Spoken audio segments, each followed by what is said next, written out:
Zulaika Nakawungu amaze n'ekirwadde ky'ensimbu emyaka 20 nga kyatandika okumukuba ng'ali mu kibiina eky'omukaaga.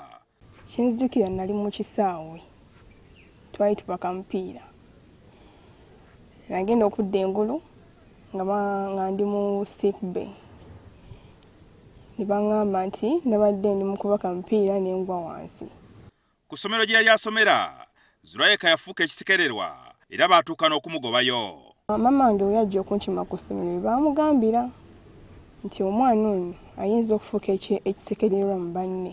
Kino kyaviirako ne bazadde be okufuna obutakkaanya anti nga buli ludda lusikaluza waalwo era yatwalibwako ne mu byawongo. Mama ayagala kugendako eno mu basawo Abaganda, taata ayagala mwana kugenda mu ddwaliro. Obulwadde buno twatandika okutwasooka ne tulowoozanga obw'ekinnansi naye oluvannyuma ne tulaba nga ebyekinnansi tebiriyo. Abazadde balowooza nti omwana oyo bamuloga, babaliddeko enkoko, baana babasaze emisale, babalijectings, babakweka mu manju basiba ne ku migwa. Buli ng'ennaku z'omwezi 10 omwezi ogwokubiri ensi yonna lwe yeefumitiriza ku kirwadde kino.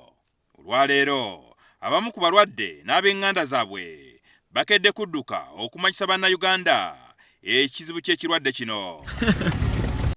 Omulamwa ogw'omwaka guno gugamba nti naffe tuli bantu. Era ne tulaba nti abantu ebitundu 3 ku buli 100 be balina obulwadde buno. Kino kitegeeza nti abantu akakadde kamu mu emitwalo 3 be bateebereza okuba n'obulwadde bw'ensimbu. Dr. Hafsa Luswata Sentongo ono nga musawo w'emitwe mu minisitule y'ebyobulamu atubulidde ki abasawo kye bamanyi ku kifaako omuntu okufuna ekirwadde ky'ensimbu. Besanze nti abantu abasinga batandika nga bava ku bulwadde obulala okugeza nga malaria, amasannyalaze g'obwongo nga galina bwe gakyankalana ne gaweereza obubaka obungi ennyo ku kitundu ky'omubiri ekimu. Ekitongole ky'ebyobulamu kitegeeza nti kitandise kaweefube okusomesa bannayuganda abalina abaana abalina ekirwadde ky'ensimbu okukomya okubakweka nga balowooza nti lino ddogo. Ekituufu kiri nti obulwadde bw'ensimbu buyina eddagala. Ojja mu ddwaliro butabika ly'eddwaliro erikulu eribawe eddagala ate nga lya bwereere.